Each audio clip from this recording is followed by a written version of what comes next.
हाय friends, नमस्कार। Welcome back to my channel.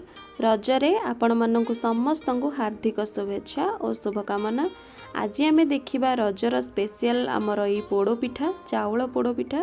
तो चलतु एबे ताकू प्रस्तुत करनेबा। पोड़पिठा को आज आम केवल चाउल रे ही बनेबा। या बनैबा बहुत सहज आउ देखा ये पूरा केक भली। से मुझे चाउल को 3-4 घंटा आगु भल भाव बतुरे धोईकी रखी नहीं। चाउल मु पूरा गोटे कप नहीं से मुझे गोटे कप गुड़ को से आड कर एबे आम या भल भाव ग्राइंडर जार मिक्स करनेबा। आम ए बास 4 ରୁ 5 चमच पानी आड करिबा। बेसी पानी आम ए आड करबानी। या एबे भल भाव गोटे भल पेस्ट बनै नेबा।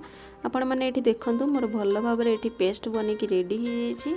इठी हमर चाउलर कंसिस्टेंसी बिल्कुल यही भली ही रहिबा दरकार। एबे आमे एथिरे नड़िया को ऐड करबा। आपण माने चाहिए कोरा नड़िया भी ऐड करि परिबे, ग्राइंड करके भी नड़िया को नहीं परिबे, नले खंड खंड करके भी आपण माने नड़िया को एथिरे नहीं परिबे। मु एठी नड़िया, गोलमरिच और गुजराती ये 3टा जिनिस को भल भाव ग्राइंडर जार रे दरदरा खंड करके पीसी नहीं छी।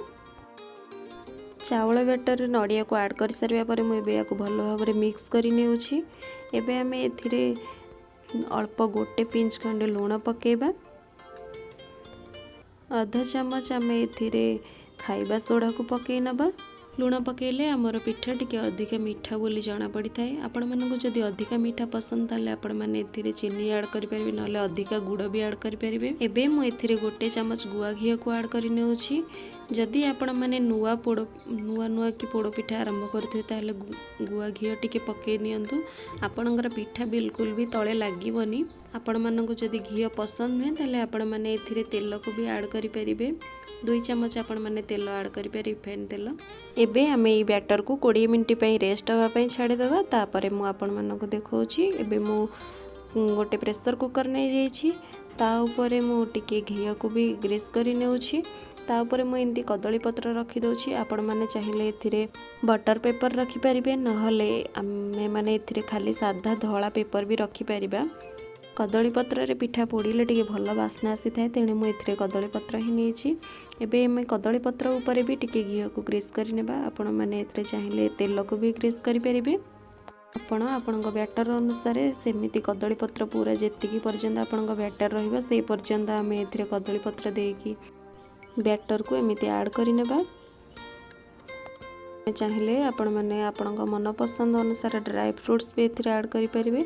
मु एथिरे बास ऊपर काजू किछि को सजे नउछि। सजे सारला परे आमे माने बे प्रेशर कुकर को गैस रे बसे नबा। गैस रो फ्लेम को आमे हाई रे रखिबा। ढक्कन रु आमे एमती हुइसिल को काढी नबा। एमती खाली बसेबे। एबे मोर 10 मिनिट हो गलानी। मु एबे आपण मानकु देखौछि। से हुइसिल रो वाटर आपण माने देखि परथिबे किछि धुआं धुआं बाहरुछि, नल किछि पानी पानी एमती बाहरिबो। मोर एठी धुआं बाहरी आछि, आपण माने एठी देखंदो। एबे गैस रो फ्लेम को आमे पूरा लो रे रखिनबा। पुणी आमे 15 ରୁ 20 मिनिट पर्यंत सेमिति प्रेशर कुकर को गैस ऊपर रखिबा।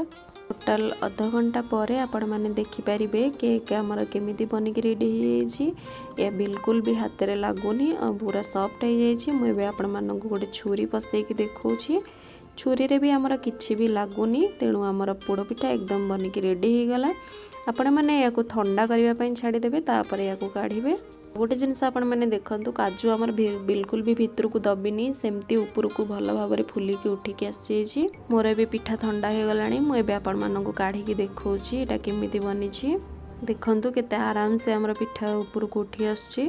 पत्र भी उठे के आपण मानकु देखौछि। तळे हमर किछि भी लागिनी, काहे ना तळे भी आमे घी टिके ग्रीस करि निथिले।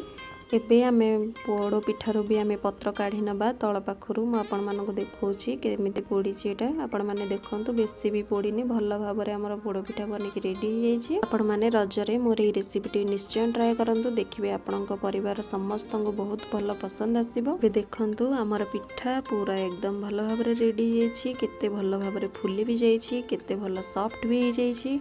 मानकु मोर ए रेसिपीटी जदि पसंद आसी थाए ताले लाइक एंड शेयर करबा को जमार भी भूलिबेनी। पाखरे थिबा बेल आइकन को मध्ये क्लिक करि नेबे, जहारे नोटिफिकेशन आपण मानक पाखरे बहुत जल्दी पहुंची जिवो। या आपण मो चैनल ले नुआ अछंदी ताले चैनल को सब्सक्राइब करबा को जमार भी भूलिबेनी। रहुछि, धन्यवाद। नमस्कार।